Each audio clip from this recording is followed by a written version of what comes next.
नमस्कार मित्रांनो, घरोघरी मातीच्या चुली मालिकेच्या पुढील भागात आता ऋषिकेश जानकीला म्हणतो, जानकी आई वडील म्हणून आज आपली परीक्षा आहे आणि या परीक्षेत आपल्याला पास व्हायचंच आहे.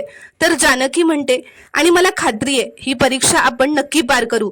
तर ऋषिकेश आणि जानकी त्यांची मुलगी ओवी तिला शोधायला वेषांतर करून आलेले असतात, कारण त्या ओवीला मायाने किडनॅप केलेलं असतं.